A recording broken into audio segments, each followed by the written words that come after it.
দ্রৌপদীর ফুলশয্যা।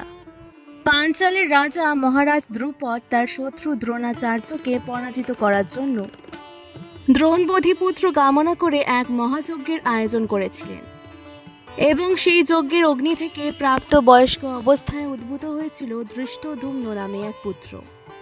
তবে সেই সাথে অনাকাঙ্ক্ষিতভাবে আরও এক কন্যার আবির্ভাব হয়, যার নাম দ্রৌপদী। তার গায়ের রং কালো ছিল বলে তার নাম হয়েছিল কৃষ্ণা এবং যজ্ঞের অগ্নি থেকে আবির্ভূত হওয়ার কারণে তার নাম হয়েছিল যাজ্ঞসেনী। এছাড়াও পাঞ্চালী, পর্ষতী, মালিনী, পঞ্চবল্লভা ইত্যাদি নামেও ডাকা হয় তাকে। তো দ্রৌপদীর এই সংক্ষিপ্ত জন্ম বৃত্তান্ত থেকে আপনারা বুঝতে পারলেন দ্রৌপদী সাধারণ যোনিজাত মানুষের মতো সাধারণ কেউ নন। এবার আসি দ্রৌপদীর স্বয়ংবরে। আপনারা জানেন দ্রৌপদীর স্বয়ংবর অনুষ্ঠানে এক জটিল ধনুর্বাণ পরীক্ষার আয়োজন করেছিলেন মহারাজ দ্রুপদ এবং সেই পরীক্ষায় উত্তীর্ণ হয়েছিলেন ব্রাহ্মণ বেশে বনবাসরত পঞ্চপাণ্ডবের মধ্যম পাণ্ডব অর্জুন। এরপর দ্রৌপদীকে তাদের পর্ণ কুটিরে নিয়ে গিয়ে অর্জুন তার মাতা কুন্তীকে বলেছিলেন, মা, আজ এক রমণীয় বস্তু ভিক্ষা লাভ করেছি। কিন্তু কুন্তী সেই রমণীয় ভিক্ষা বস্তুর দিকে না তাকিয়ে বলেছিলেন, তোমরা সকলে মিলে তা ভোগ করো। এখান থেকে শুরু হয় দ্রৌপদীর দাম্পত্য জীবনের জটিলতা। একজন নারী কিভাবে 5 জন পুরুষের স্ত্রী হতে পারেন? মহা দুশ্চিন্তায় পড়লেন পঞ্চপাণ্ডব, কুন্তী, দ্রৌপদী এবং রাজা দ্রুপদ। এই সময় যুধিষ্ঠির বললেন, কল্যাণীয় দ্রৌপদী আমাদের সকলের ভার্য হবে। তখন দ্রুপদ যুধিষ্ঠিরকে বললেন, স্বয়ং ধর্মের প্রতিভু হয়ে আপনি কিভাবে এমন অধর্ম করতে পারেন? ধর্মরাজ যুধিষ্ঠির এ প্রশ্নের জবাবে ব্যাসদেবের কর্তৃক বর্ণিত দ্রৌপদীর পূর্বজন্মের কাহিনী সম্পর্কে সকলকে অবহিত করেন। বক রাক্ষস বধের পর পাণ্ডবগণের সাথে সাক্ষাৎ ঘটে মহামুনি ব্যাসদেবের। ব্যাসদেব তখন প্রসঙ্গক্রমে দ্রৌপদীর পূর্বজন্মের বৃত্তান্ত পাণ্ডবদের কাছে বর্ণনা করেন। কোন তপবনের সর্বাঙ্গ সুন্দরী ও সর্বগুণ সম্পন্না এক ঋষিকন্যা বাস করতেন। আসলে দেবী স্বর্গলক্ষ্মী তথা ইন্দ্রপত্নী শচীদেবী এই ঋষিকন্যা রূপে মর্তে জন্ম নিয়েছিলেন, কিন্তু মানব জন্মে তিনি উপযুক্ত পতি লাভ না করতে পেরে অত্যন্ত ব্যথিত হয়েছিলেন, আর তাই তিনি উপযুক্ত পতি লাভের ইচ্ছায় মহাদেবের তপস্যা করতে শুরু করেন। তপস্যায় সন্তুষ্ট হয়ে তার সমক্ষে উপস্থিত হলেন শিব। তখন শিবের কাছে সেই মহীয়সী ঋষিকন্যা সর্বগুণ সম্পন্ন পতি লাভের বর প্রার্থনা করেন। কিছুটা ইতস্তত হওয়ার কারণে সেই রমণী 5 বার শিবের কাছে একই বর প্রার্থনা করেন, আর তাই 5 বার একই বর প্রার্থনা করার কারণে ভগবান শিব তাকে পঞ্চস্বামী প্রাপ্ত হওয়ার বর প্রদান করেন। সেই ঋষিকন্যাই পরজন্মে দ্রুপদের কন্যারূপে যজ্ঞ থেকে দ্রৌপদী রূপে জন্ম নিয়েছিলেন। কিন্তু যুধিষ্ঠিরের এই বিচার সম্পূর্ণভাবে মেনে নিতে পারেননি পাঞ্চালরাজ দ্রুপদ। তাই পরবর্তীতে ব্যাসদেবের আগমন হলে তিনি ব্যাসদেবকে জিজ্ঞাসা করেন, হে ভগবান, একটি স্ত্রী বহু পুরুষের পত্নী হবে অথচ তাতে কেন পাপ হবে না? ব্যাসদেব দ্রুপদের মনের ব্যথা বুঝতে পেরে তাকে নিয়ে একটি কক্ষে প্রবেশ করলেন। এই সময় মহামুনি বেদব্যাস রাজা দ্রুপদের কাছে পাণ্ডবদের পূর্বজন্মের কাহিনী বর্ণনা করেন। বস্তুত পঞ্চপাণ্ডবগণ প্রত্যেকেই পূর্বজন্মে এক একজন ইন্দ্র হিসেবে অধিষ্ঠিত ছিলেন, কিন্তু তাদের অহংকারের কারণে তারা দেবাদিদেব মহাদেব কর্তৃক অভিশপ্ত ও বন্দী হন। এরপর সেই 5 জন ইন্দ্র মহাদেবের কাছে ক্ষমা প্রার্থনা করলে মহাদেব তাদেরকে মর্তে জন্মগ্রহণ করার শাস্তি দেয়। তবে ইন্দ্রগণের আকুতিতে মহাদেব তাদেরকে ধর্মরাজ বায়ুদেব, ইন্দ্রদেব ও অশ্বিনী কুমার দ্বয়ের মাধ্যমে জননী গর্ভে স্থাপন করেন। আর পূর্বজন্মের সেই 5 জন ইন্দ্রই হচ্ছেন মহাভারতের পঞ্চপাণ্ডব। ব্যাসদেবের কাছে এই সমস্ত সমাচার শোনার পর আশ্বস্ত হলেন মহারাজ দ্রুপদ এবং এরপরে বিবাহ হয় পঞ্চপাণ্ডব ও দ্রৌপদীর।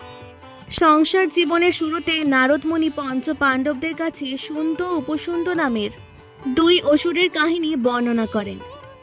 এই 2 অসুর ভ্রাতা বর পেয়েছিলেন যে জগতের কেউই তাদেরকে বধ করতে পারবেন না, তবে শুধুমাত্র তারা একে অপরকে বধ করতে পারবেন। কিন্তু তিলোত্তমা নামক এক অপ্সরার মোহে তারা দুজনেই দুজনের হাতে নিহত হয়েছিলেন। তাই দ্রৌপদীকে কেন্দ্র করে তাদের পঞ্চভ্রাতার মধ্যে যাতে কোনো দ্বন্দ্ব না ঘটে তা সম্পর্কে সকলকে সতর্ক করেন নারদমুনি। তাছাড়া নারদমুনির উপস্থিতিতে পাণ্ডবগণ সিদ্ধান্ত নেন যে দ্রৌপদী পাণ্ডবদের স্ত্রী হিসেবে 1 বছর কাল এক একজন পাণ্ডবের কক্ষে অবস্থান করবেন। এ সময় অন্য কোনো পাণ্ডব দ্রৌপদীর কক্ষে প্রবেশ করতে পারবেন না এবং এই নিয়ম ভঙ্গ করলে তাকে 12 বছরের জন্য নির্বাসিত হয়ে ব্রহ্মচর্য পালন করতে হবে। একবার যুধিষ্ঠির দ্রৌপদীকে নিয়ে গৃহবাস করার সময় অর্জুন তার ধনুক আনতে তাদের কক্ষে প্রবেশ করতে বাধ্য হয়েছিলেন, যার ফলস্বরূপ তাকে 12 বছরের জন্য নির্বাসনে যেতে হয়েছিল। যাই হোক, দ্রৌপদী ও পাণ্ডবদেরকে শর্ত দিয়েছিলেন যে পঞ্চপাণ্ডব আর কাউকে বিবাহ করে ইন্দ্রপ্রস্থে রানী হিসেবে নিয়ে আসতে পারবেন না। এই কারণে অর্জুন সুভদ্রাকে বিবাহ করলে সুভদ্রা দাসীর বেশে দ্রৌপদীর সামনে হাজির হয়েছিলেন। পত্নী হিসেবে দ্রৌপদী ছিলেন অত্যন্ত নিষ্ঠাবতী। প্রত্যেক স্বামীকে তৃপ্ত করার ক্ষমতা ছিল তার।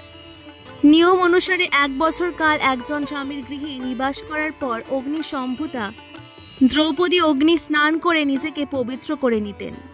তাছাড়া ব্যাসদেবের বরে অগ্নি স্নান করার পরে পুনরায় নিজের কুমারিত্ব ফিরে পেতেন তিনি, এবং এরপরেই তিনি অন্য স্বামীর সাথে দাম্পত্য জীবন পালন করতেন।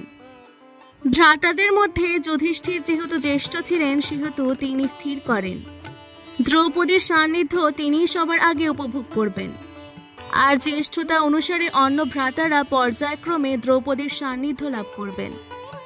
যুধিষ্ঠিরের এই সিদ্ধান্ত বিনা বাক্য ব্যয় মেনে নিয়েছিলেন তার অন্য ভ্রাতারা, এবং এই নিয়মে পর্যায়ক্রমিকভাবে চলত তাদের গৃহজীবন। আর এভাবে প্রত্যেক স্বামীর ঔরসে 5টি পুত্র সন্তানের জননী হয়েছিলেন দ্রৌপদী। যুধিষ্ঠির তৃপ্ত হয়েছিলেন দ্রৌপদীকে কাছে পেয়ে, কিন্তু দ্রৌপদীর মনে হয়েছিল যুধিষ্ঠিরের মধ্যে বড় বেশি আধিপত্য বিস্তারের মানসিকতা ক্রিয়াশীল। নারীর সূক্ষ্ম অনুভূতি বোঝার ক্ষমতাও তার কিঞ্চিত কম বলেই মনে হয়েছিল দ্রৌপদীর। যুধিষ্ঠিরের পর একে একে ভীম, অর্জুন, নকুল ও সহদেব দ্রৌপদীর সঙ্গ লাভ করেন। তবে এদের মধ্যে দ্রৌপদীর প্রতি ভীমের ভালোবাসা ছিল প্রগাঢ়। পঞ্চস্বামীর মধ্যে তিনি সর্বাধিক ভালোবাসতেন দ্রৌপদীকে। দ্রৌপদীর সমস্ত ছোটখাটো ইচ্ছা পূরণের ব্যাপারে ভীম ছিলেন সদা তৎপর। তিনি দ্রৌপদীকে কুবেরের বাগান থেকে ফুল এনে উপহার দিতেন নিয়মিত। বস্তুত ভীম বাহ্যত কর্কশ ও ক্রোধী প্রকৃতির হলেও দ্রৌপদীর প্রতি তার ব্যবহার ছিল সদা কোমল। বনবাসের সময় দ্রৌপদীকে মৎস্য রাজ্যের রানী সুদেষ্ণার দাসীর ভূমিকা পালন করতে হবে জেনে দুঃখে কেঁদে ফেলেছিলেন ভীম। দ্রৌপদীও অত্যন্ত ভরসা করতেন ভীমকে, আর তাই মৎস্য রাজ্যের কীচকের হাতে লাঞ্ছিত হওয়ার পরে প্রতিবিধানের আশায় দ্রৌপদী ছুটে গিয়েছিলেন ভীমের কাছে। তবে 5 স্বামীর মধ্যে দ্রৌপদী সবচেয়ে বেশি ভালোবাসতেন অর্জুনকে, কারণ অর্জুনই তাকে স্বয়ম্বর সভায় জিতে নিয়েছিলেন। তাই অন্যান্য স্বামীরা যখন একাধিক বিবাহ করেছেন তখন দ্রৌপদীকে খুব একটা ব্যথিত হতে দেখা যায়নি, কিন্তু অর্জুন যখন সুভদ্রাকে বিয়ে করলেন তখন মানসিকভাবে ভেঙে পড়েছিলেন দ্রৌপদী। তবে অর্জুনের প্রিয়তমা পত্নী কিন্তু দ্রৌপদী ছিলেন না। অর্জুন তার স্ত্রীদের মধ্যে সবচেয়ে বেশি ভালোবাসতেন সুভদ্রাকে, যিনি ছিলেন ভগবান শ্রীকৃষ্ণের ভগিনী, আর সুভদ্রার গর্ভজাত অভিমন্যু ছিলেন অর্জুনের প্রিয়তম পুত্র। দ্রৌপদীর গর্ভজাত নিজের সন্তানের তুলনায় অভিমন্যুকে সবসময় বেশি গুরুত্ব দিয়েছেন অর্জুন। ভ্রাতাদের মধ্যে যুধিষ্ঠিরের প্রতি নকুল ও সহদেবের আনুগত্য ছিল সর্বাধিক, আর সে কারণে দ্রৌপদীর সঙ্গে নকুল ও সহদেবের সম্পর্ক নিয়ন্ত্রিত হয়েছে যুধিষ্ঠিরের নির্দেশ ও পরামর্শের দ্বারা। প্রিয় দর্শক, এবার আপনারা নিশ্চয়ই বুঝতে পারছেন পঞ্চপাণ্ডব ছিলেন দেবরাজ ইন্দ্রেরই 5 জন মানব অবতার, এবং দ্রৌপদী হচ্ছেন স্বর্গলক্ষ্মী বা শচী দেবীর মানবী রূপ। তাই আপাত দৃষ্টিতে দ্রৌপদীর যৌন জীবনে 5 জন স্বামীর অস্তিত্ব থাকলেও প্রকৃতপক্ষে তারা ইন্দ্র ও শচী দেবী দম্পতির পার্থিব রূপ মাত্র। আর এই কারণে সমাজের হীনমন্যতাকে শূলবিদ্ধ করে দ্রৌপদীকে পঞ্চসতীর অন্যতম সতী হিসেবে আখ্যায়িত করা হয়েছে। তবে অনেক গবেষকদের কাছে দ্রৌপদীর পঞ্চস্বামীর বিষয়টি বহু বিবাহে অভ্যস্ত পুরুষতান্ত্রিক সমাজের হীন মানসিকতার মূলে একটি কুঠারঘাত মাত্র। আজকের এই তথ্যপূর্ণ ভিডিওটি ভালো লাগলে অবশ্যই আমার চ্যানেলটিকে সাবস্ক্রাইব করে দেবেন। অনেক অনেক ধন্যবাদ।